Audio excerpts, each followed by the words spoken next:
What's up, everyone? What's going on? Welcome back to Snug Wrestling. I'm your host, Edgar. How is everyone doing today? Today is Friday, and you know what that means. No pun intended. Friday Night Smackdown just got done, and I would like to share my thoughts about the show with you guys today, if you guys don't mind. But before I do that, I wanted to thank everyone that has been showing love on my socials, and if you haven't already, please do. At Snug Wrestling. You can hit me up on Twitter, Instagram, YouTube, and TikTok as well. But now that I got that out of the way, let's jump right to it. I'm not trying to waste any time here because neither was Smackdown. Smackdown, right from the jump, started off with the Usos. They had a recap of what happened previously, and I never get tired of saying how great this story is, man. This is so real to me. It's really personal, and like I mentioned before, those are the best feuds, the personal ones. Who can't get behind a story like this? I can watch this all freaking day, and it's just the little things, you know, from the recap last week, just listening to Jay saying, listen to your brother Joshua,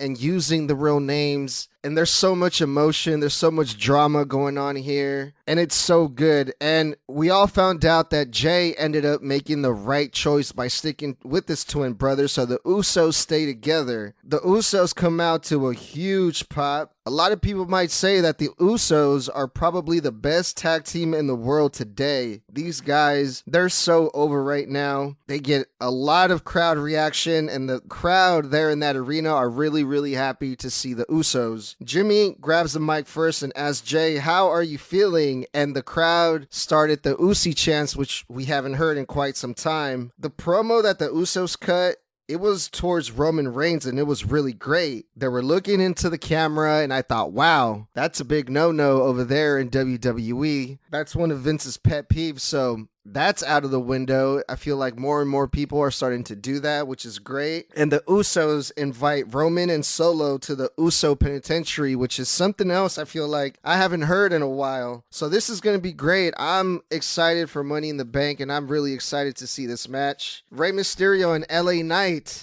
they had a great match, and this match divided the crowd. There was a lot of LA Knight chants and a lot of people cheering for Rey Mysterio. Only reason I was cheering for LA Knight for this one is because LA Knight is going into the Money in the Bank, and last week lost versus Escobar. So LA Knight needed a win badly. Desperately needed win, and that's exactly what happened. Thankfully, Rey Mysterio did the job for LA Knight. LA Knight looks like he's going to go into Money in the Bank with this win, but anything can happen in the WWE, pal. We still got one more week left before Money in the Bank, one more Raw, one more SmackDown. So hopefully next week on SmackDown, LA Knight can pick up another win. Solo and Paul Heyman, they're in the backstage, and Solo Sikoa speaks. I don't think I've ever seen Solo Sikoa say a word in his life before, and he says, I'm not in the mood, right after giving Rich Holland a massive solo spike for no reason, apparently. Sheamus shows up and finds his fellow Brawling Brute member on the ground and calls out Solo Sikoa, so apparently Sheamus has a death wish. I don't think that's a very good idea. I know Sheamus loves to fight, but Solo Sikoa is one mean, nasty Samoan. Ronda Rousey and Shayna versus Alba Fire and Isla Dawn. This is a unification match for the women's tag team titles and the NXT tag team titles. And the winner, it was announced that the winner will defend these titles on all three brands, which I thought was really interesting. I should mention also that Raquel Rodriguez was at ringside. Why? I had no idea. I mean, I'm not the one to complain. When Raquel Rodriguez is in my screen, I'm all for it, but I had no idea why she was out there to begin with. The match started, and this was actually a good match. I like Alba Fire, I like Isla Dawn, and even Ronda Rousey looked really good in this match, surprisingly. I'm not really a big fan of Ronda Rousey's work, but Ronda Rousey, she looked good in this match. I'm gonna give credit where credit is due. Ronda and Shayna pick up the win. They're the unified women's tag team champions, so we're going to be seeing them on Raw and NXT. Now, previously, we talked about how NXT is going to be up there with Raw and SmackDown now, and it's not going to be Raw and SmackDown and a developmental. No, it's going to be 3 big shows now. That's my prediction, and this is another reason why. We've had other superstars go down there to NXT.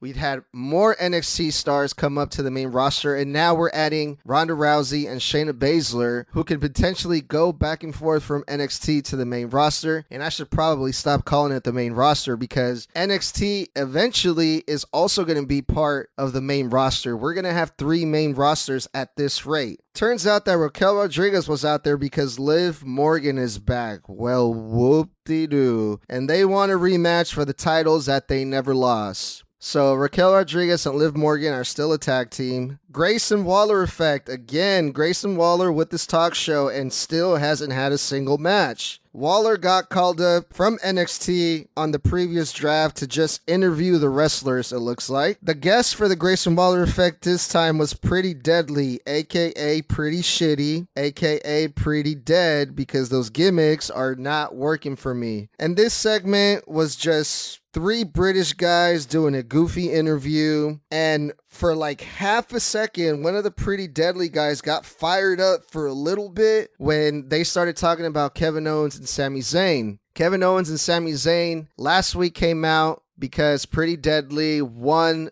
the gauntlet match, the tag team gauntlet match, and Kevin Owens and Sami Zayn were surprised. One of the Pretty Deadly guys says, "Why is that surprising?" and then started listing off all of their accolades. For a second there, I thought he was going to get serious, but no, it went back to being goofy again. The point of this whole entire segment was to announce that Pretty Deadly is going to be facing the WWE Tag Team Champions next week. This segment also led to a tag team match between Street Profits versus Pretty Deadly, and I'm not even going to lie to you. I fast forwarded this match because the interview, the Grayson Waller effect, the segment before was just, it was too much goofiness for me, and I didn't care to see this match, and Pretty Deadly ended up getting the win, as they should, because they are the #1 contenders, and they're going to be facing the champions next week. Charlotte Flair versus Lacey Evans. This was a great match on paper. 2 great female athletes. Charlotte is a babyface now. She's facing Lacey Evans, who's just a great heel, and Charlotte wins with the figure 8. There's an afterbirth where Asuka attacks Charlotte after the match to get some heat on Charlotte. So Asuka is going to be the heel, and Charlotte is the babyface in this match at Money in the Bank, which is kind of weird to me because I'm used to seeing Asuka as a babyface and Charlotte is usually the heel, but the roles have been changed. And the main event is Solo Sikoa versus Sheamus. Solo Sikoa, man, he's got to have like a thumb made of steel, probably has some screws in there or something, because the guy from the Brawling Brutes, Rich Holland, he's a big dude, maybe bigger than Sheamus, but apparently Rich Holland can't fight his own battles. I mean, Kurt Angle won a gold medal with a broken freaking neck, but okay. Finn Balor beat Rollins with a dislocated shoulder. Dom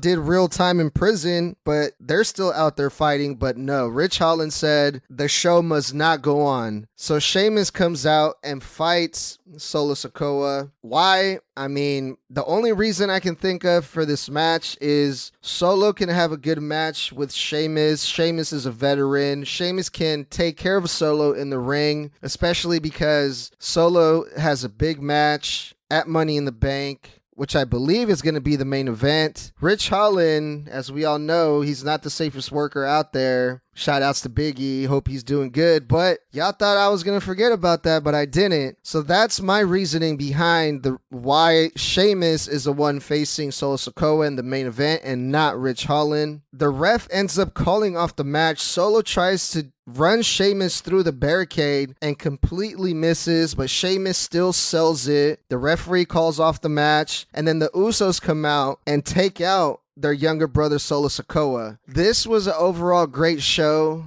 This show right here is what makes people excited for a pay-per-view. There's still a couple more shows before the Money in the Bank, and I'm looking forward to those as well. I'm looking forward to most of the matches at the Money in the Bank. So I hope you guys are excited too. Hit me up at Snug Wrestling. Let me know what you think. Thank you guys for listening. I will talk to you guys soon. Later.